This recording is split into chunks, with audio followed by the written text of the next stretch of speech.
ओम श्री सूर्य देवाय नमः। आप सभी का हमारे YouTube चैनल पर हार्दिक अभिनंदन है। आइए आज रविवार के दिन सुने सूरज भगवान की पौराणिक कथा। एक राजा था, एक रानी। उनके पास सिपाही, हाथी, घोड़े, दास दासियां, धन दौलत सब कुछ था, सिर्फ उन्हें संतान नहीं थी।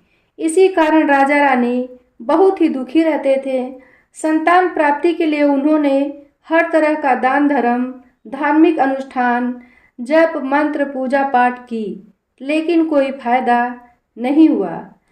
अब राजा रानी दोनों बुढ़ापे की ओर बढ़ते गए और गहन सोच में पड़ गए कि अब हमारे इतने बड़े राज्य का क्या होगा, कौन होगा इस राज्य का वारिस, कौन लेगा प्रजा की जिम्मेदारी।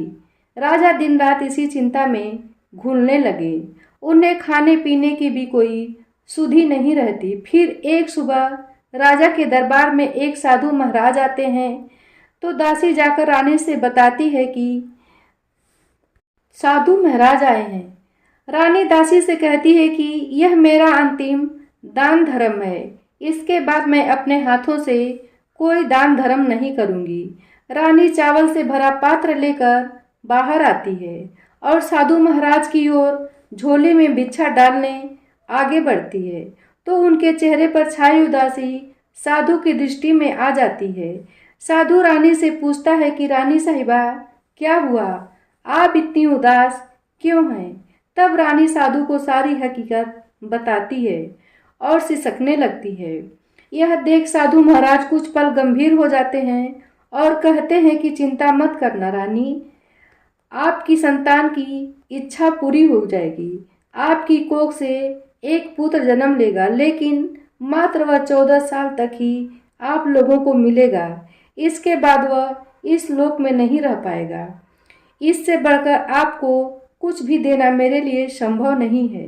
अपनी बात पूरी करके उसने अपनी झोली में हाथ डाला और थोड़ी भभूत निकालकर रानी को दे दी और कहा कि आप और महाराज इसे बांटकर ग्रहण कर लेना, तुम्हें जल्द ही पुत्र प्राप्ति होगी। इतना कहकर साधु महाराज अपनी राह चले गए। उनके जाने के बाद रानी सोचने लगी, 14 साल ही सही, उतने समय के लिए हमें पुत्र तो मिलेगा, यही काफ़ी है। उतने साल तक मैं उसे जी जान से बड़ा करूँगी, उसे ढेर सारा प्यार दुलार करूँगी, अपनी संतान की मुराद पूरी करूँगी।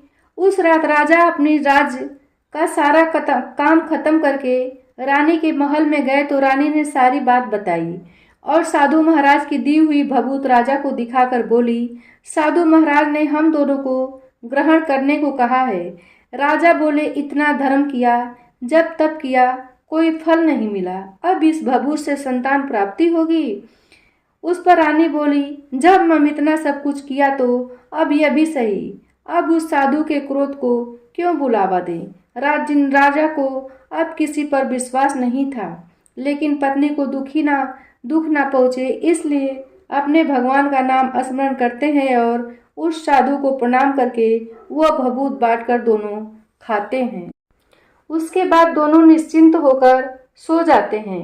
तो कुछ दिन गुजरने के बाद साधु द्वारा कहे अनुसार रानी गर्भवती हो जाती हैं।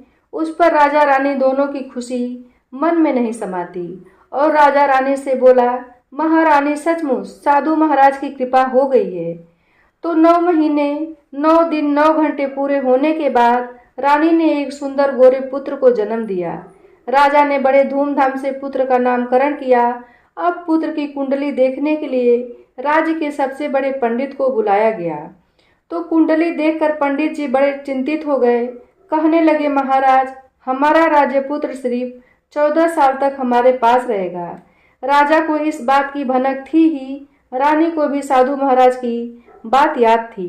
दोनों चुप रह जाते हैं। उसके बाद राजा और रानी बड़े प्यार दुलार से बेटी की परवरिश करते हैं, उसकी हर इच्छा पूरी करते हैं। थोड़े ही समय के लिए ही सही, भगवान ने अपनी संतान की मुराद तो पूरी कर दी। इसे वह भगवान का एहसान मानते हैं। राजपुत्र दिन प्रतिदिन बड़ा होता है। जब है तो राजा एक अच्छे गुरु की नियुक्ति करके उसे पढ़ाई लिखाई, राज्य शास्त्र, शस्त्र विद्या, घोड़सवारी इत्यादि 12 विद्याओं का शिक्षण देते हैं। जब वह सब विद्याओं में पारंगत हो जाता है और 12 साल की उम्र का हो जाता है तो उसकी शादी कर देते हैं। तो 2 साल और बीत जाता है। बेटा 14 साल का हो जाता है। एक दिन राजपुत्र राजा से बोलता है कि पिताजी, मैं अपना सारा राज पाट घूमकर देखना चाहता हूँ। आज तक मैं सिर्फ इस राजवाड़े के अतिरिक्त कुछ नहीं देखा। राजपुत्र की बात सुनकर चिंतित हो जाते हैं राजा, क्योंकि पुत्र का 14वां साल शुरू हुआ था। अब कोई अनहोनी होने का वक्त नजदीक आ पहुंचा था। राजा क्या करते हैं कि चेहरे पर खुशी लाकर बेटे से कहते हैं, हाँ हाँ जरूर जाओ बेटा, तुम्हें घूमकर अपना राज जरूर देखना चाहिए। कहाँ क्या, तुम्हें जरूर जानना चाहिए। कल मेरे बाद तुम्ही को तो राजा बनना है। मात्र एक बात का ध्यान रहे, तुम कहाँ जा रहे हो, क्या कर रहे हो, यह बात अपनी पत्नी को ना बताना। पुत्र कहता है, ठीक है पिताजी, आपने जैसे कहा है वैसा ही करूँगा।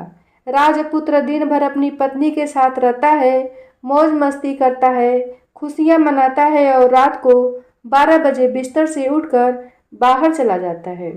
फिर पत्नी को जगने से पहले महल में वापस आकर सो जाता है। ऐसे बहुत दिनों तक चलता रहा। अब 14 साल खत्म होने में कुछ दिन बाकी रहते हैं। इतने में उसकी पत्नी रात में जाग जाती है। वह देखती है कि राजकुमार बिस्तर पर नहीं है। वह महल में सब जगह देखती है तो राजकुमार कहीं भी नहीं नजर आते। वह क्या करती है, किससे कहती है? वह चुपचाप रहती है। फिर भोर होने पर देखती है कि उसका पति अपनी जगह सोया हुआ है। वह पति से कुछ नहीं पूछती। दूसरी रात भी वैसा ही होता है। तीसरी रात, चौथी रात, बहुत दिनों तक ऐसे ही चलता रहा।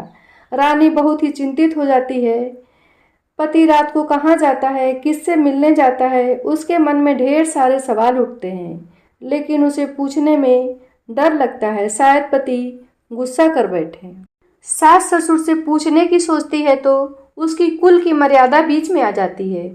इस तरह रानी मन ही मन कुढ़ती रहती है। इस हालत में उसे खाने पीने में दिलचस्पी नहीं रहती। वह दुबली पतली हो जाती है। तो उस राज्य में एक फूल बेचने वाली मालिन थी। वह हमेशा फूल देने रानी को उसके महल में आती थी। उस मालिन का ध्यान छोटी रानी पर जाता है। वह रानी से पूछती है, बेटी तुम्हें किस बात का दुख है, तुम इस तरह सूख कर कांटा क्यों बनी हो?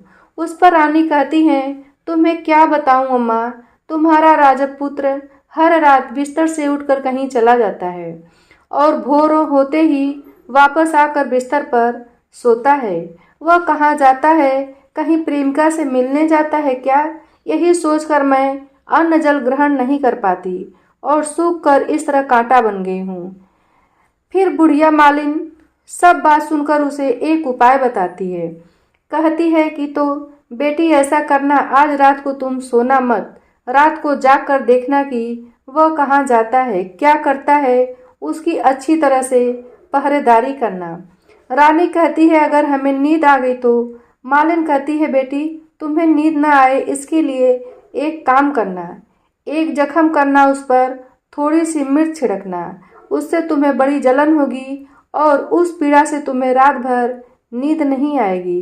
रानी बुढ़िया के कहे अनुसार करती है। उंगली की जलन से उसे बहुत देर तक नींद नहीं आती है। फिर बाद में रानी सो जाती है।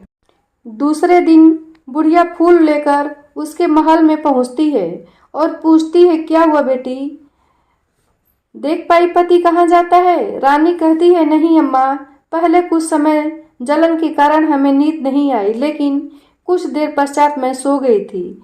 बुढ़िया कहती है, कोई बात नहीं, आज तुम उंगली पर पहले से ज़्यादा जख्म करना और ज़्यादा मिर्च लगाना। तो रानी वैसे ही करती है, परंतु वह केवल पति के बिस्तर से उठकर बाहर निकलने तक जाग पाई। वह उसके पीछे नहीं जा पाई क्योंकि उसकी आंखें उस समय तक मूंद गई थी। दूसरे दिन बुढ़िया आती है तो उसके पूछने से पहले ही रानी रोक कर कहती है, अम्मा, आज भी मैं उनकी पहरेदारी अच्छे से नहीं कर पाई। बुढ़िया कहती है, रोना नहीं, सब कुछ ठीक हो जाएगा।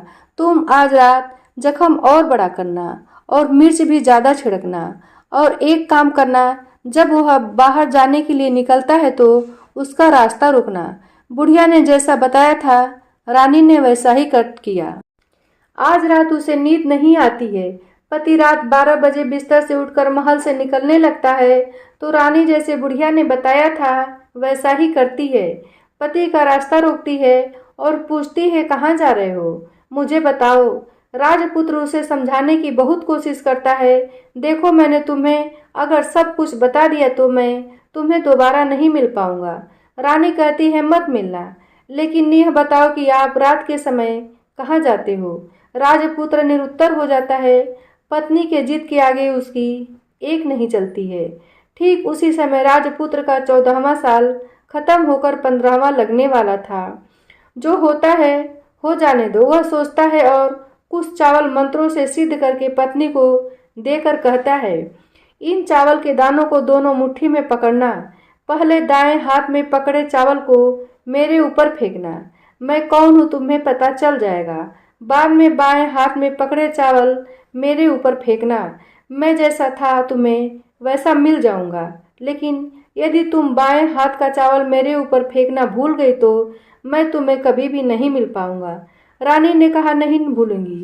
रानी ने बड़े आत्मविश्वास के साथ कहकर दाएं हाथ में पकड़े चावल पति के ऊपर फेंक देती है तो राजपुत्र एकदम घोड़ा बन जाता है।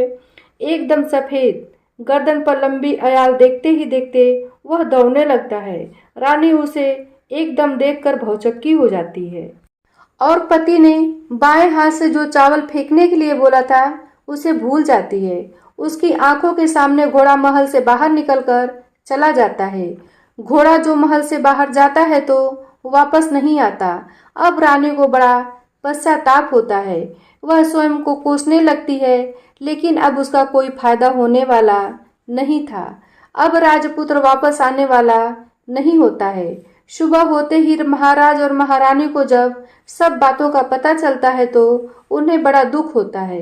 वे बिस्तर पकड़ लेते हैं और राह देखते हैं कि एक दिन उनका बेटा वापस आ जाए। इसी तरह 1 महीना गुजरता है, 2 महीना गुजरता है, आखिर 6 महीने पूरे होते हैं, पर राजपुत्र का कोई अता पता नहीं चलता है।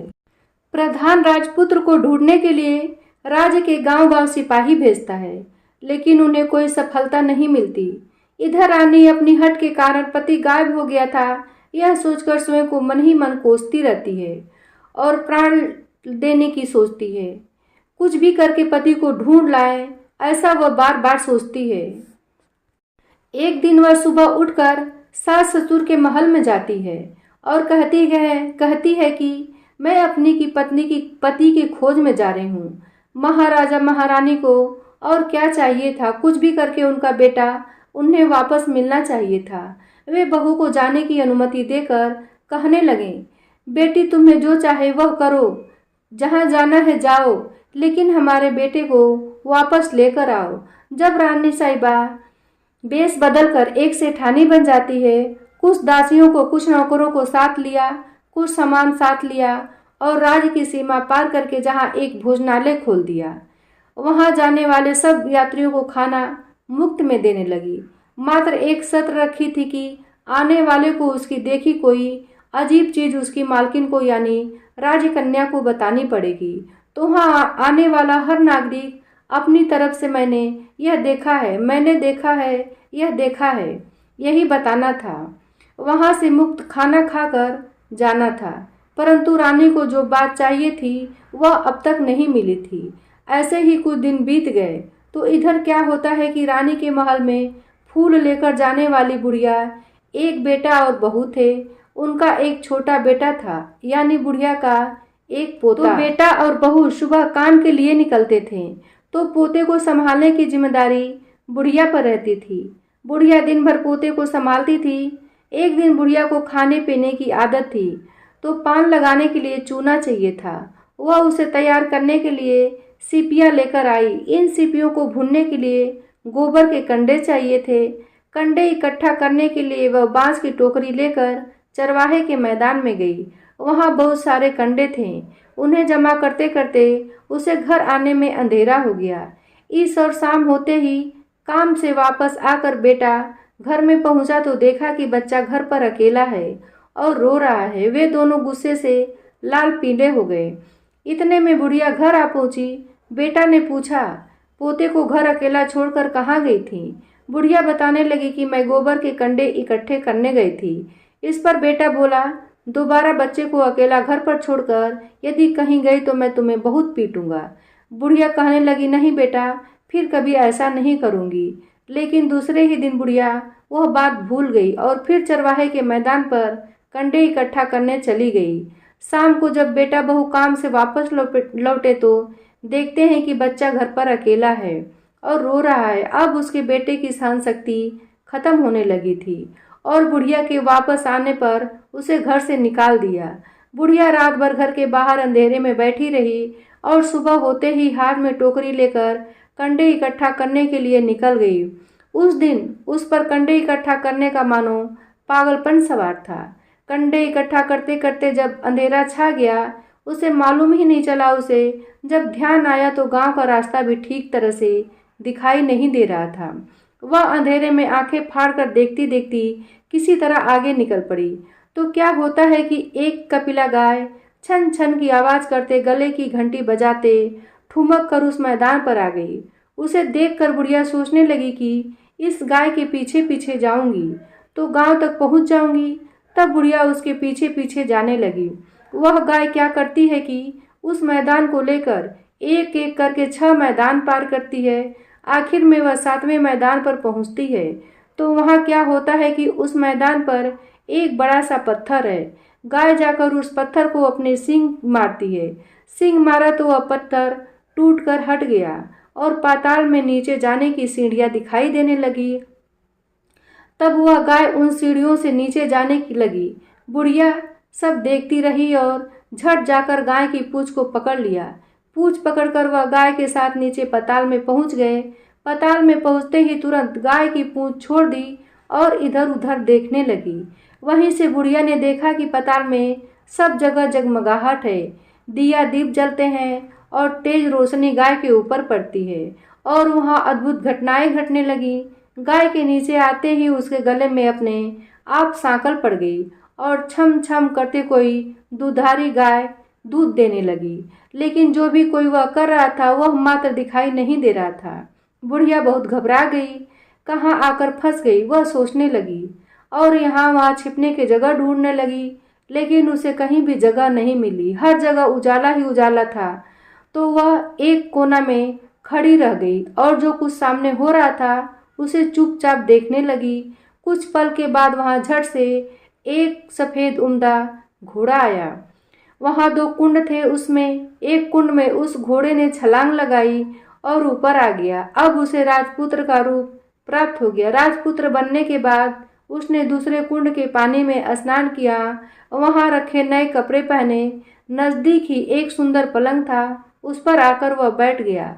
उसके सामने अपने 5 पकवानों की थाली आई, दूध की एक प्याली आ गई, 5 सुपारी आ गए। उसके सामने एक दिया जलता रहा। राजपुत्र ने खाना खाया, दूध पिया, 5 सुपारी खाया और बिस्तर पर लेट जाने से पहले सूर्य देव का स्मरण करके सामने जलते दिए से पूछा, दिए दीपकर मेरे माता पिता क्या कर रहे हैं? दिया बताने लगा, बेटे शोक में डूबे हैं। राज्य कौन संभाल है? राज प्रधान संभालता है राज्य। मेरी पत्नी क्या करती है? उसने चौराहे पर भोजनालय शुरू किया है और आते जाते लोगों से वह नई खबर के बारे में पूछती है। दिए यह कहते हैं कि राजपुत्र कहने लगा, ठीक है। उसके बाद वह सो गया। बुढ़िया कोने में खड़ी रही, यह सब देखती रही। ऐसी अद्भुत घटना उसने जिंदगी में पहली बार देखी थी। उसे अंदर ही अंदर चुलबुलाहट होने लगी। वह अपनी भूख प्यास भूल गई और आगे क्या होता है उसे उत्सुकता से देखने लगती है। लेकिन उसके बाद और कुछ घटनाएं नहीं घटती। रात गुजर गई और सुबह हो गई। सुबह होने पर पलंग पर सोया हुआ राजपुत्र उठा और फिर से पहले वाले कुंड में छलांग लगाई तो अब वह फिर से घोड़ा बनकर कुंड से बाहर आ गया। बाहर आते ही वह तेजी से उस पाताल नगरी से बाहर निकल गया। लेकिन वह कहाँ गया बुढ़िया को कुछ पता नहीं चला। उसके बाद पिछली रात की तरह कोई उस गाय का छम छम करके दूध दोने लगा। जैसे ही दूध दोहना खत्म हुआ उसके गले की सांकल अपने आप खुल गई और वह गाय तेजी से ऊपर जाने वाली सीढ़ियों की ओर भागने लगी। गाय को दौड़ते देखकर बुढ़िया सोचने लगी कि अब गाय के साथ ऊपर यहाँ से ऊपर जाना ही समझदारी है, नहीं तो कोई मुसीबत आकर मेरे ऊपर टपक जाएगी। झट से उसने गाय की पूंछ पकड़ ली और गाय के साथ ऊपर आ गई। गाय जब ऊपर मैदान में पहुंची तो उस सुरंग का रास्ता अपने आप बंद हो गया और उसके मुंह पर एक बड़ा सा पत्थर पूर्ववत खड़ा हो गया। ऊपर आकर वह गाय जंगल की ओर निकल गई। इधर बुढ़िया एकदम बावली सी हो गई। उसने पाताल नगरी में जो कुछ देखा था वह जल्द से जल्द किसी को बताने के लिए उतावली हो उठी। उसे एकदम याद आया कि नगर की सीमा पर कोई औरत भोजनालय चलाती है और नई बात बताने वाले को अच्छा खाना पीना मुफ्त में सब देती है। वह सोचने लगी कि क्यों ना मैं यह बात उस औरत को जाकर बताऊं। यदि उसे यह बात पसंद आ गई तो बाकी जीवन खाने पीने के झंझट से मुक्ति मिलेगी। बुढ़िया ने मन में तय किया और तुरंत उस भोजनालय के द्वार पर टंगे नगाड़े के सामने खड़ी हो गई और जोर जोर से नगाड़ा बजाना शुरू कर दिया। नगाड़े का इस तरह शोर सुनकर मालकिन यानी छोटी रानी मन में प्रसन्न हो जाती है कि शायद कोई बड़ी बात लेकर यहाँ आया है। रानी सिपाहियों को आदेश देती है, जाइए और जो कोई आया है उसकी अच्छी खातिरदारी कीजिए।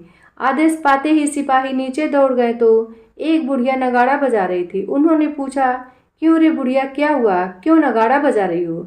बुढ़िया बोली, कुछ नहीं बेटा, यहाँ खाना मिलता है ना, इसलिए आई हूँ। खाना चाहिए, मिलेगा, लेकिन तुझे कोई नई बात बतानी पड़ेगी। हाँ बताऊंगी, एक बात मालूम है मुझे। इस पर सिपाही उसे अंदर लेकर आए। उनको मालकिन का आदेश था कि जो कोई बूढ़ा बुजुर्ग वहाँ आए उनके साथ अच्छी तरह पेश आना, उनका अच्छा आदर करना, आतिथ्य करना। सिपाही ने उस बुढ़िया का भरपूर आदर आतिथ्य किया। उसके बाद बड़ी सी थाली भरकर व्यंजन परोसा। बुढ़िया कुछ दिनों से भूखी थी, वह खाने पर टूट पड़ी। खाना खाने के बाद सिपाही ने उसे नई साड़ी पहनने को दी। उसके बाद उसे लेकर रानी ने पास आए। बुढ़िया और रानी ने तुरंत एक दूसरे को पहचान लिया। बुढ़िया बोली, बेटी तुम, और रानी बोली, अम्मा तुम। बड़ी देर तक दोनों भांति भांति की बातें करती रहीं। आखिर बुढ़िया से कहने लगी, अम्मा अब बताओ तुमने क्या नई बात देखी है? नई बात? मैंने कोई बात नहीं देखी है। वह तो मेरे पास तुम्हें देने के लिए पैसे नहीं थे, इसीलिए मैंने झूठ कहा और नगाड़ा बजाया। रानी ने कहा, अम्मा घबराना नहीं, मैं किसी को तुम्हारा नाम नहीं बताऊंगी। फिर भी बुढ़िया मैंने क्या देखा, कब देखा करके आनाकानी करने लगी। इस पर उसने कहा, देखो अम्मा, यदि तुमने मुझे वह नई बात बताई तो जिंदगी भर मैं तुम्हारी देखभाल करूंगी और तुम्हें रानी माता की तरह रखूंगी। अब बुढ़िया बताने को तैयार हो गई। उसने जो कुछ उस चरागाह वाले मैदान पर देखा था वह सब कुछ रानी को बता दिया। बुढ़िया की वे बातें सुनती रही। रानी को यकीन हो गया कि वह राजपुत्र उसी का पति है। वह तुरंत बुढ़िया से कहने लगी, मुझे उस जगह पर ले चलो। नहीं, वह बेटी, वह पाताल राज्य है, सांप है। यदि किसी ने तुम्हें देख लिया तो तुम्हारी जान खतरे में पड़ सकती है। लेकिन रानी उसकी एक भी नहीं सुनती। उसे उस जगह ले जाने के लिए हट करने लगी। आखिर में बुढ़िया ने उसका कहना मान लिया और कहने लगी, ठीक है, मैं तुम्हें वहां लेकर चलती हूँ, पर आज नहीं, कल वहां जाना तो शाम को ही जाना होगा। तो दूसरे दिन दोपहर को रानी बुढ़िया के साथ उस मैदान पर गई और एक जगह छुपकर गाय के आने की राह देखने लगी। दिन ढलते ही अंधेरा घेरने लगा और गाय हमेशा की तरह वहां आ गई। मैदान के उस कोने में जाकर उसने पत्थर पर सींग मारा तो झट से पत्थर हटकर वहां सुरंग जाने का रास्ता खुल गया। गाय उस रास्ते से नीचे उतरने लगी तो बुढ़िया रानी से कहने लगी, जल्दी आगे बढ़ो, हम गाय की पूंछ पकड़कर नीचे उतरेंगे। तो दोनों गाय की पूंछ पकड़कर नीचे उतर गई। बुढ़िया पहले जिस कोने में छिपी थी उस कोने में छिप गई। अब नीचे सब कुछ पहले जैसा घटित हो रहा था। गाय के गले में अपने आप साकल पड़ गई। कोई अदृश्य रूप से उसका दूध दुहने लगा। एक सफेद उम्दा घोड़े ने आकर एक कुंड में छलांग लगाई तो राजपुत्र के रूप में ऊपर आया। वह राजपुत्र दूसरे कुंड में नहाने लगा। बाद में उसके सामने खाने की थाली आ गई, दूध की प्याली आ गई। पान बीड़ा आ गया। राजपुत्र सब ग्रहण करके सोने के लिए पलंग पर गया तो पहले सूर्य देव का स्मरण करके वह दिए से पूछने लगा, दिए दीप कर मेरे माता पिता क्या कर रहे हैं? तो दिया कुछ जवाब नहीं देता है, बल्कि वह बुझने लगता है। तब राजपुत्र को आहट हुआ कि इसका संदेह हो गया। वह उदास हो गया और जो कुछ हुआ वो हो जाने दो, ऐसा सोचकर सोने के लिए बिस्तर पर लेट गया। अब रानी का संयम टूट गया। वह पति के बेहद पास चली गई और उसके पैर पकड़ने के लिए आगे बढ़ने लगी। राजपुत्र तुरंत ही पत्नी को पहचान गया। वह झट से पीछे हट गया और चिल्लाने लगा, नहीं नहीं, मुझे मत छूना, सर्वनाश हो जाएगा। रानी दोनों हाथ जोड़कर पति से अपनी भूल स्वीकार करने लगी। स्वामी, मुझसे भूल हो गई। मुझे अब आपसे नहीं पूछना चाहिए था कि आप रात को कहाँ जाते हो। मैं अपनी भूल स्वीकार करती हूँ। मुझे मेरी भूल की सजा मिल गई है। अब आप घर चलें। आपके वियोग में आपके माता पिता ने बिस्तर पकड़ लिया है। आपकी प्रजा भी बहुत दुखी है। उस पर राजपुत्र कहने लगा कि वह तो एक बार तुम गलती कर बैठी हो, अब दोबारा मत करना, नहीं तो अब मैं तुम्हें जो दिख रहा हूँ वो भी नहीं देखूंगा। रानी अब विलाप करने लगी, जोर जोर से जमीन पर सिर पटकने लगी। राजपुत्र के मन में उसके प्रति दया उत्पन्न हो गई। वह उससे कहने लगा कि यदि तुम मुझे पाना चाहती हो तो तुम एक काम करना होगा। काम कठिन है, लेकिन वह तुम्हें अकेले करना होगा। रानी ने कहा, कहो स्वामी, कितना भी कठिन काम हो मैं वह पूर्ण करूंगी। रानी कहने लगी।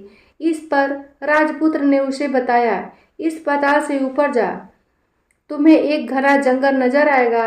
ऐसे 6 जंगल पार करने के पश्चात 7वां जंगल मिलेगा। वह जंगल सबसे घना है। उस जंगल में बीचों बीच एक पीपल का पेड़ है। उसके आसपास की जगह पत्ते, फंदे, जटाएं, कांटे इत्यादि से ढक चुकी हैं। वहां बाघे, शेर, भालू, सांप सभी धमा चौकड़ी करते रहते हैं। तुम्हें उन सबको भगाकर वह जगह साफ करनी है। उसको गोबर से लिपाई करके पवित्र बनाना है, रंगोली से सजाना है। उसके बाद वहां धूप, कपूर, अगरबत्ती जलानी है। फूल कुमकुम से पेड़ की तने की पूजा करनी है। दूध दही से बने चावल का भोग लगाना है। यह सब तुम्हें दोपहर को 12 बजने से पहले करना है। 12 बजने के समय तुम्हें उस जगह पर बैठकर सूर्य भगवान का ध्यान करना है। ठीक 12 बजे सूर्य भगवान का रथ वहां उतरेगा। वह सब देखकर खुश हो जाएंगे और कहेंगे कि किसी ने यह सब किया है, उसे मैं मनचाहा फल दूंगा। तो तुम सामने जाकर उसके रथ का दाहिना घोड़ा मांगना, मैं तुम्हें मिल जाऊंगा। इतनी बात कहकर राजपुत्र अपने पलंग पर सो गया और छोटी रानी भोर होने की राह देखने लगी। भोर होते ही वह बुढ़िया के साथ गाय की पूंछ पकड़कर ऊपर आ गई। ऊपर आने के बाद वह बुढ़िया से कहने लगी, अम्मा, अब मैं अकेले ही जाऊंगी, तुम भोजनालय वापस जाओ। वह जंगल में जाकर राजपुत्र की बताई जगह ढूंढने लगी और स्वयं आरी से वह सब जगह साफ कर दी। बाद में राजपुत्र ने जैसे बताया था वैसे लिपाई पुताई करके वापस आ गई। दूसरे दिन सबसे पहले उठी और जंगल में उस जगह पहुंची जहां जाकर इत्र, गुलाब, पानी छिड़क कर वह जगह सुगंधित धूप अगरबत्ती जलाकर उसे पवित्र किया और पूजा की सब सामग्री वहां तैयार रखकर सूर्य भगवान का ध्यान करने बैठ गई। जैसा कि पति ने बताया था, दोपहर को ठीक 12 बजे सूर्य भगवान का रथ उस पीपल के पेड़ पर आकर रुका है। सूर्य भगवान ने जब रथ से नीचे देखा तो सुगंधित वातावरण देखकर वे बहुत प्रसन्न हो गए। फिर वे बोले कि जिस किसी ने यह काम किया है वह यहाँ आकर आज मुझे कुछ भी मांगे मैं उसे दे दूंगा। रानी ने जब यह शब्द सुना तो बिना समय गंवाए दौड़कर उनके सामने आ गई और उनको साष्टांग नमस्कार करके बोली, भगवान, वह मैं ही हूँ, मैंने यह सगर साफ की है। अच्छा, तो तुम जो चाहिए वह मांगो। भगवान, मुझे आपके रथ का दाहिना घोड़ा चाहिए। सूर्य भगवान बोले, नहीं नहीं, मैं तुम्हें और कुछ भी दे सकता हूँ, लेकिन यह घोड़ा नहीं दे सकता। मेरे रथ के 12 घोड़े हैं, तुम चाहो तो कोई और घोड़ा मांग लो, लेकिन यह दाहिना घोड़ा नहीं, वह मैं तुम्हें नहीं दे सकता। छोटी रानी एक नहीं सुनी, वह सूर्य देव की एक ही बात कह रही थी, वही दाहिना घोड़ा दे दीजिए, नहीं तो मैं आपके पैरों में गिरकर अपनी जान दे दूंगी। अब सूर्य देव धर्म संकट में पड़ गए। उन्होंने वचन दे दिया था, अब अपने वचन से पलट भी तो नहीं सकते थे। तब सूर्य भगवान ने बोला, मैंने तुम्हें घोड़ा दे दिया, लेकिन घोड़ा तो दिया, वह तुम्हें यहाँ नहीं मिलेगा, तुम्हें उसे पाताल में जाकर लाना होगा। रानी बोली, पाताल में ही क्या भगवान, मैं उन्हें पाने के लिए कहीं भी जा सकती हूँ। रानी को वचन देकर सूर्यदेव अपने मार्ग चले गए और इधर रानी जंगल से अपने भोजनालय में आ गई। फिर वह बुढ़िया को लेकर उस मैदान पर आ गई।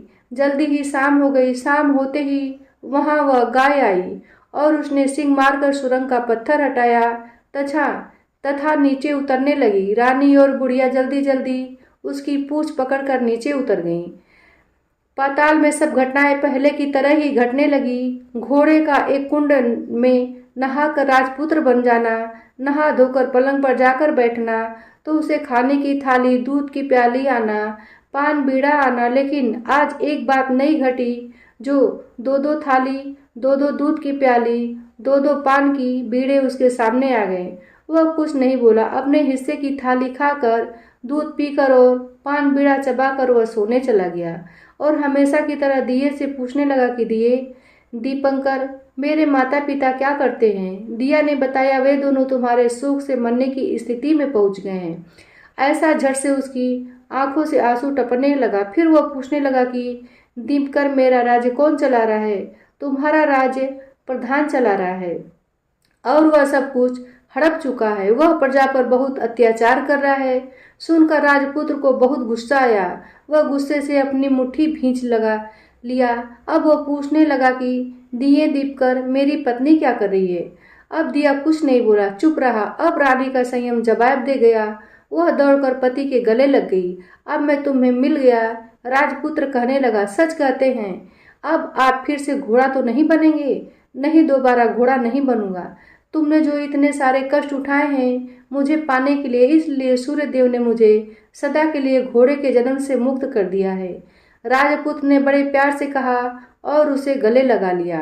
उसके आंसू पोंछे।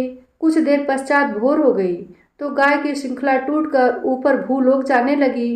रानी, राजपुत्र और बुढ़िया उसकी पूंछ पकड़कर ऊपर आ गए। ऊपर आने पर वे सीधे भोजनालय में पहुंचे। वहां सब सामान लोगों में बांट दिया और उसको ताला लगाकर अपने राज्य में लौट गए। राजपुत्र वापस आता और उसके तेवर देकर प्रधान घबरा गया। राजपुत्र ने उसे बंदी बनाकर कैद खाने में डाल दिया और राज की बागडोर अपने हाथ में ले ली। उसके बाद वह अपने माता पिता को मिलने पहुंचा। महल में गया तब राजपुत्र क्या देखता है कि उसके माता पिता उसके शोक में अस्थि पंजर हो चुके हैं। पुत्र को वापस आया देखकर मरणासन राजा रानी की आंखों से टप टप आंसू बहने लगे। इन दोनों ने पुत्र को गले लगाया, उसे प्यार से सहला। इतना होने के बाद उनके सेहत में एकदम सुधार आने लगा।